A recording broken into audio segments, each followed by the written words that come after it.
তালের বড়া কিন্তু আমাদের প্রায় সবারই পছন্দ, তবে তেলে ভাজার জন্য কিন্তু এটা অনেকেই খেতে পছন্দ করে না।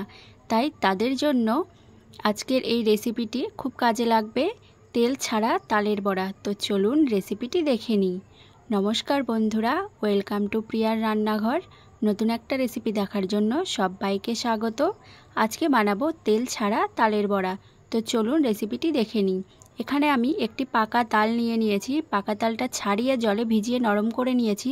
এবার একটি ঝুড়ি নিয়েছি প্লাস্টিকের। এই ঝুড়ির সাহায্যে তালের কাঠটা বের করে নিচ্ছি। তো দেখুন এখানে কিন্তু আমার পুরো তালের কাঠটা বের করা হয়ে গেছে। এবার একটি বাটির উপরে একটি নেট রেখে দেব।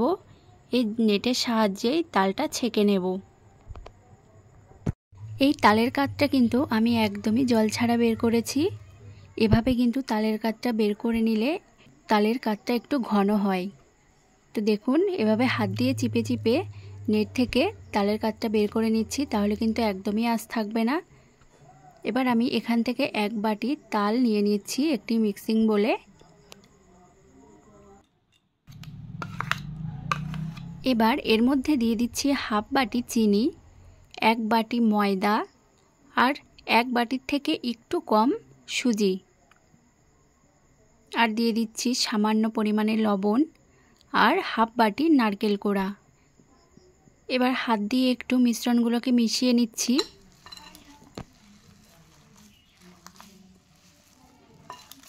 এই মিশ্রণটা মাখতে কিন্তু আমি একদমই জল ব্যবহার করিনি। যদি প্রয়োজন হয় তাহলে কিন্তু একটু তালের কাঠ ব্যবহার করা যেতে পারে। এবার এর মধ্যে দিয়ে দিয়েছি 1 চামচ মৌরি। মৌরিটা দিলে কিন্তু তালের বড়াগুলো খেতে দারুণ লাগে। তো দেখুন এখানে মাখা হয়ে গেছে। এবার আমি 5 মিনিট মতো ঢাকা দিয়ে রেখে দিয়েছি। 5 মিনিট পর ঢাকাটা তুলে নিয়েছি। এখানে কিন্তু চিনিটাও গলে গেছে। এবার এর মধ্যে দিয়ে দিচ্ছি 1 চামচের কম বেকিং পাউডার আর সামান্য বেকিং সোডা। আবার মিশ্রণটাকে ভালো করে মাখিয়ে নিচ্ছি। এখানে আমি একটা ছিদ্রযুক্ত থালা নিয়েছি। থালাটার মধ্যে ভালো করে তেল মাখিয়ে নিয়েছি।